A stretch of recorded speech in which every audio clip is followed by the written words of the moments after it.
We're taking the opportunity to talk with a number of high school coaches across the state and their QB1s in this series called QB1, presented by GoRout.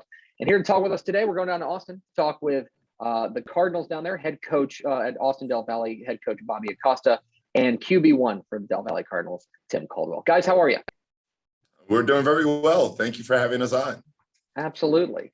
Coach Acosta, we've been talking with coaches about their quarterbacks over the past couple of days, and I know you are awfully fond of the gentleman sitting to your left, a guy that I know has done big things there for the Cardinals. When you talk about Tim and what he brings to the table, what is it about him that makes him special? I think you just see the journey that he took the last 2 years here. The situation last year, he got hurt, cut his hand, couldn't come back and rebound as a quarterback. This year was the starter all through preseason.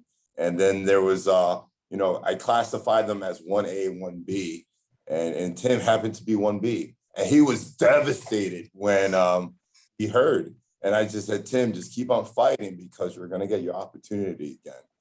And he did get his opportunity. I think the last 2 games he threw for 900 yards.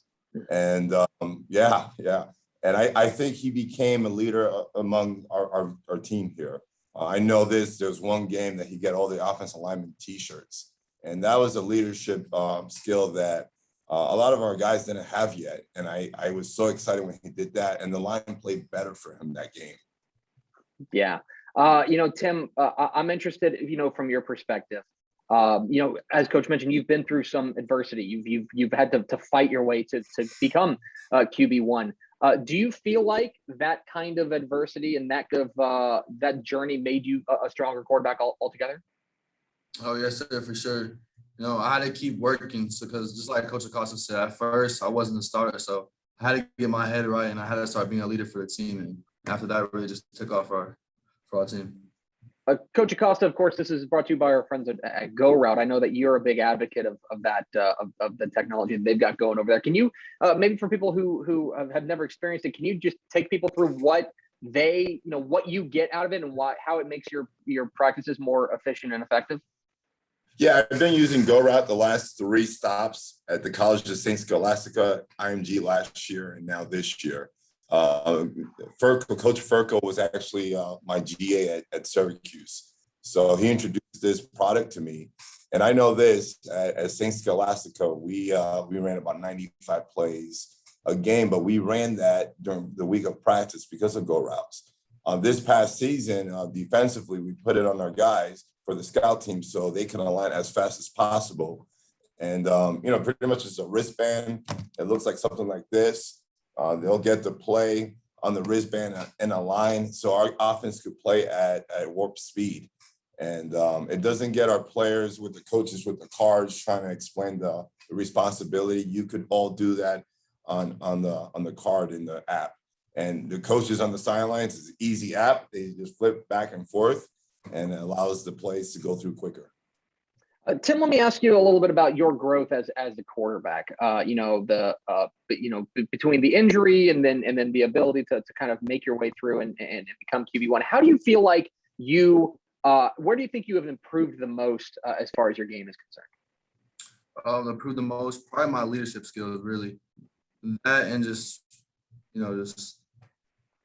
my leadership skills, really. Yeah, Coach helped me a lot with that, and once I got that down, because in the beginning of the year, I was kind of missing that, and that's why I was 1B. So now I have that also. And I just talked to Tim about, I think we turned the page offensively when our focus in practice was all situational football. So we had surprise periods. So I may say, hey, coach, the ball is 1st down and 10 on the 40-yard line. Or we may do a 2-minute drill, or we may do a 4-minute drill. And our kids became faster thinkers, more instinctive football players. And that's what happened with Tim. He became more instinctive and understanding the reads and the progressions.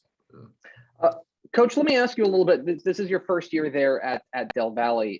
I'm interested maybe what you've learned over the course of this year in your first year there at Del Valle and here in Texas. Yeah, I was last year I was gifted with great talent. But I had a system for those kids to function in. I'm installing that system here, and I learned the most that it's a process. It's a process of getting the school on board, getting our players on board, getting our parents on board, getting our community and getting a part of this. You know, the biggest thing I did was get the Pop Warner engaged, get the middle school players engaged, and we're getting our high school players engaged. And now, as soon as you have that community working together and there's alignment, I think that's where we're going to be very successful here.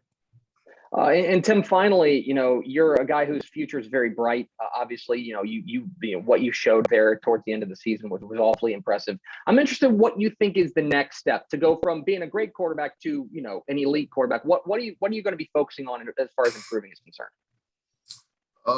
Really just a lot of stuff overall. Just, you know, footwork, get my arm stronger, and really the next year in college, I'm going to have to learn how to go through my reads better. And it's just not, you can't win at practice. You have to win off the field by staying with your coach 30 minutes after practice, or an hour, just going through the script and going through the team about to play for Friday. The Valle Cardinals head coach Bobby Acosta and his QB1 Tim Caldwell. Guys, appreciate your time. Congratulations on a terrific season, and best of luck down the road. Thank you very much. Thank you for having us.